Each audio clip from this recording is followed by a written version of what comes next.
لوگوں عالموں تجارت کرو. آج کی بات نہیں کر رہا, یہ دور رسالت سے سب سے زیادہ قریب ہے. فرمایا تھا لوگوں تم تجارت کرو, علماء ایک ہی ہے, علماء تجارت کرو. اگر تم تجارت نہیں کرو گے نا تو یہ بادشاہ جتنے ہیں نا یہ سب تمہیں رومال بنا لیں گے, رومال. اور رومال کو جس طرف گھمایا جاتا ہے اس طرف گھومتا ہے. اسی طرح اگر تمہارے پاس مال نہیں ہوگا, فقر و فاقہ ہوگا, غربت ہوگا, تو پیسے کے چکر میں تمہیں کہا جائے گا فتویٰ لکھ حلال ہے تو تم حلال لکھو گے, کہے گا وہ حرام لکھ تو حرام لکھو گے, اس لیے کہ تم پیسے کے لیے سب کچھ کرنے پر مجبور ہو جاؤ گے. تمہارے پیچھے تمہاری اولاد ہے, تمہارے بچے ہیں, تمہاری نسلیں ہیں, تمہارے گھر والے, اور ہوا ہے یہ سب تاریخیں جو آپ دیکھ رہے ہیں جو الٹی سیدھی ہو گئی ہے, نقشہ بدلا ہوا ہے, یہ سب اسی کا تو نتیجہ ہے. علماء اللہ پر توکل کرتے رہے اور تم نے علماء کے پیٹھ پر جو ہے نا چھرا بھونکا ہے. تمہارے پاس 40,000 ہونے کے بعد, کمائی ہونے کے باوجود تمہارا گھر نہیں چلتا ہے. ان بیچاروں کا 8,000 6,000 10,000 12,000 میں کیسے گھر چلے گا؟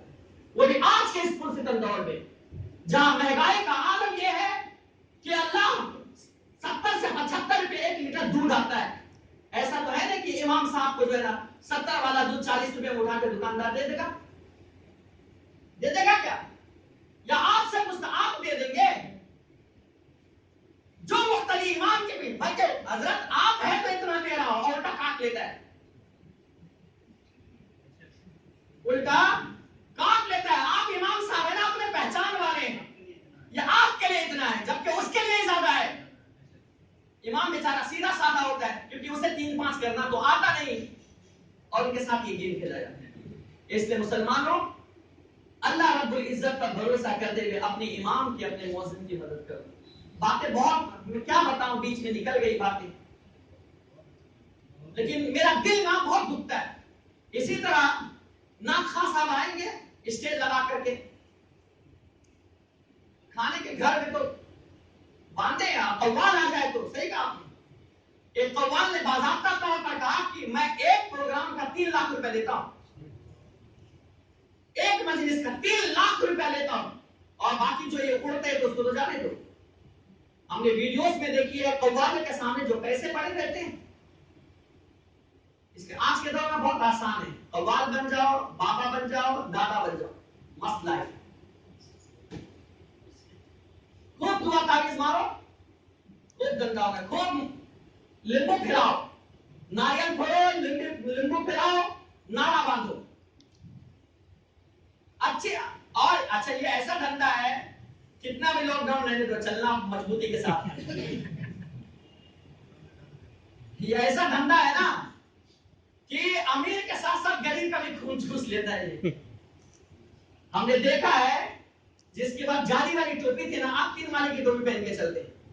جب آئے تھے رہنے کے لیے گھر میں تھا, اور یہ دھندا کرنے کے بعد شروع میں آج دیکھو تو 6 فلیٹ ہے, جہاں تصور ایک 80,000 90,000 کمانے والا نہیں کمال گھر لے سکتا ہے, ایسی جگہ پر وہ بابا صاحب کا گھر موجود دکھائی دیتا ہے. لیکن یہ امام خوددار ہوتے ہیں, یہ اللہ اس کے رسول پر بھروسہ کرنے والے ہوتے ہیں, وہ اللہ پر لو لگاتا ہے. آپ ایسے کہ اگر تم مدد نہیں کرو گے تو بتاؤ کس کی مدد کرو گے؟ انشاءاللہ. میں سے ایک پیغام آج آپ کو دیتا ہوں کہ اپنے قیمتی مال میں سے آپ 10%, 5%, 20% آپ کی جو حسب حیثیت ہے, ایز یو وش, آپ جتنا چاہتے ہو, آپ کو اللہ نے جتنا دیا ہے اس میں سے آپ اللہ کی راہ میں ضرور نکالو. ان علماء کے ہاتھ میں لفافہ بنا کے سب کے سامنے, ابھی اچھا کچھ لوگ بھی نکال رہے ہیں 20 کلو 10 کے سامنے نکالے, یہ نہیں ہونا چاہیے. دائیں ہاتھ سے دو تو بائیں ہاتھ کو بھی خبر نہ چلے, اس کو کہتے ہیں اصل میں. وَمَنْ كَانَ يُرِيدُ الْحَيَاةَ الدُّنْيَا وَزِينَتَهَا نُوَفِّي إِلَيْهِمْ أَعْمَالَهُمْ فِيهَا وَهُمْ فِيهَا لَا يُبْخَسُونَ أُولَٰئِكَ الَّذِينَ لَيْسَ لَهُمْ فِي الْآخِرَةِ إِلَّا النَّارُ وَحَبِطَ مَا صَنَعُوا فِيهَا وَبَاطِلٌ مَا كَانُوا يَعْمَلُونَ. جو بارہ مبارک کے دوسرے صفحے کی دوسری قسط کی آیت ہے, یہ وہ لوگ ہیں جو لوگ دنیا کی زندگی چاہتے ہیں اور دکھاوا چاہتے ہیں. زیب الدین اللہ فرماتے ہیں کو چینل سبسکرائب کر کے دو, لائک روپے کے نوٹ میں اور 5 کلو کے آٹے میں 10 لوگ کھڑے رہتے نا, کہتے دے دوں گا اتنے دور کے نام, اور اس میں کوئی کمی نہیں کروں گا. لیکن اولئک الذین لیس لہم فی الآخرہ, اور ایسے لوگوں کے لیے آخرت میں کچھ نہیں ہے, الا النار, سوائے جہنم کی آگ. وحبط ما صنعوا فيها وباطل ما كانوا يعملون، اور جو کچھ کیا انہوں نے سب اللہ تعالیٰ فرمایا. تو کرو نا کسی کی خدمت تو بس تم جانو اور تمہارا رب جانے، تیسرا کوئی نہیں جاننا چاہیے. یہ کس طرح اپنے امام کے، اپنے علماء کے اور سب کی خدمت کرنی. بات سمجھ میں آئی؟ کریں گے انشاءاللہ تعالیٰ. بس ایک دو حدیث اور پیش کرتا ہوں، بات ٹائم ہو گیا ہے. آپ لوگوں کا ٹائم میں کل بھی زیادہ لے گیا تھا، آج بھی لے لیتا ہوں. بس میرے یہ باتیں چل رہی تھی کہاں سے؟ حضور کے اختیار. اور بات نکلی تھی حضرت ربیعہ اسلمی سے. باقی تو عنوان چھوٹ گیا. میں 5 گھنٹے گفتگو کروں گا ابھی. تو عنوان اتنا مضبوط ہے اور اتنا اچھا ہے کہ میں 5 گھنٹے ابھی آرام سے کر سکتا ہوں، اس سے زیادہ ہوگا انشاءاللہ، کم نہیں ہوگا اللہ کی توفیق اور اس کے مدد سے. لیکن ایک آخری حدیث جو پڑھ رہا تھا اس کو ختم کر دیتا ہوں، تمام کر دوں. کل بھی آپ دوسرے علماء سے آپ بیان سنیں گے. کل کون آ رہے ہیں؟ کل قاری سہیل نظامی صاحب ہیں، کوئی ہے؟ آپ جلدی تشریف لانے کی کوشش کیجیے. تو حضرت ربیعہ اسلمی رضی اللہ تعالیٰ عنہ جو ہے حضور صلی اللہ علیہ وسلم کو ہمیشہ وضو کراتے تھے، ہمیشہ وضو کراتے تھے. اور وضو کرانے کے وقت حضور کو یہ بات سن کے ادا پسند آ گئی. تو حضور نے فرمایا سل ربیعہ، اے ربیعہ مانگ، تو کیا مانگتا ہے؟ جو مانگے گا نا میں تجھے عطا کروں گا. اور ربیعہ اسلمی کا عقیدہ بھی دیکھیے صحابی رسول کا. وہ یہ پرکھ کا جواب نہیں دیا آج کے وہابیوں کی طرح، آپ کو تو کچھ نہیں ہے، وہ جو اللہ کے پاس ہے. ایسا نہیں کہا. ایسا وہ صحابی تھے، وہابی نہیں تھے. صحابی کو پتا ہے کہ ہمارے نبی صلی اللہ علیہ وسلم کیسے ہیں. 2 جہاں کی نعمتیں ہیں خالی ان کے ہاتھ میں. 2 جہاں کی نعمتیں ہیں خالی ان کے ہاتھ میں. پاس کچھ رکھتے نہیں. مالک کونین ہے، وہ پاس کچھ رکھتے نہیں. 2 جہاں کی نعمتیں ہیں خالی ان کے ہاتھ میں. ان کے گھر میں 2 مہینے تک چولہا نہیں چلتا ہے، لیکن مانگنے والا آتا ہے تو حضور اسے سخی بنا کر کے بھیجتے ہیں. سبحان اللہ. آپ سمجھیے ایسے ہیں میرے سرکار، ایسا نہیں کوئی. تو حضرت ربیعہ نے یہ نہیں کہا کہ آپ کہاں، وہ تو میں اللہ سے مانگوں گا، نہیں، بلکہ کہا کہ یا رسول اللہ اگر آپ دے رہے ہیں تو مجھے جنت دینا. اسألک مرافقتک فی الجنہ، مجھے چاہیے اگر آپ دینے پر آ رہے ہیں نا تو مجھے کچھ نہیں، بس جنت میں آپ کا پڑوس چاہیے. سبحان اللہ. ساتھ رہنا چاہتا ہوں. اور مانگا کہاں سے؟ آخرت کے بارے میں، وہ بھی جنت میں آپ کا ساتھ.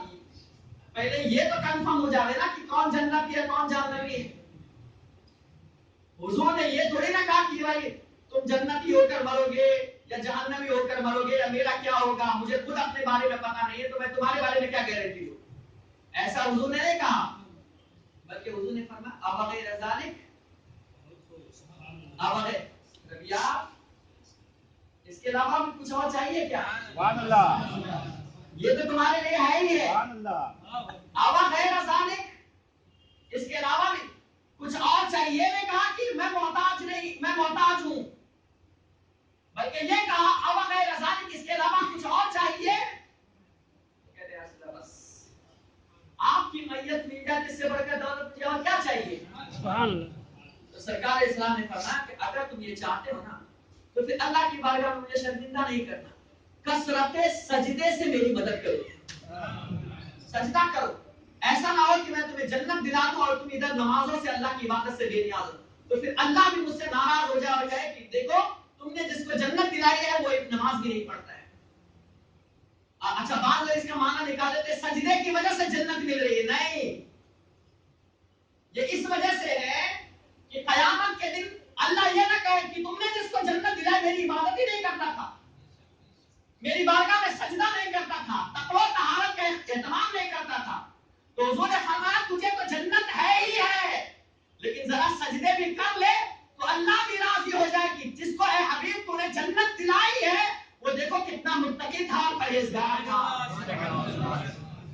یہ ہے میرے نبی صلی اللہ علیہ وسلم کا اختیار. جس سے چاہے جو، جب جنت حضور نے دے دی تو یہ کیا 500,000 کی نوٹ کی کیا حیثیت ہے؟ حضور مدینے میں اور یہاں مدد کرنے کا، ارے جب جنت دے دی تو یہ مدینے میں رہ کر یہاں نہیں دے سکتے کہ تمہارے نظریہ ہوگا کہ وہی یا رسول اللہ کہہ سکتے ہو. ہمارا نظریہ تو یہ ہے کہ تم جہاں کہیں سے پکارو حضور سنتے ہیں، اور جہاں سے جس نے پکارا ہے حضور مدد کے لیے آئے ہیں. یہ چند باتیں تھی جو میں نے آپ کے سامنے پیش کی ہے. اللہ کی بارگاہ میں دعا کرتا ہوں کہ اللہ پاک ہم سب کو ان تمام باتوں پر عمل کی توفیق عطا فرمائے. حضور علیہ السلام سے بے پناہ محبت کی توفیق عطا فرمائے. اپنے اماموں کی، اپنے علماء کی خدمت کرنے کی ہم سب کو توفیق عطا فرمائے. اللہ ہمارے ذہن کو وسیع فرمائے، اپنے علماء سے محبت کی توفیق عطا فرمائے. جانے انجانے میں گفتگو غلطی ہو تو میرے مولا معاف فرما دے. وما علینا الا البلاغ المبین. السلام علیکم ورحمۃ اللہ.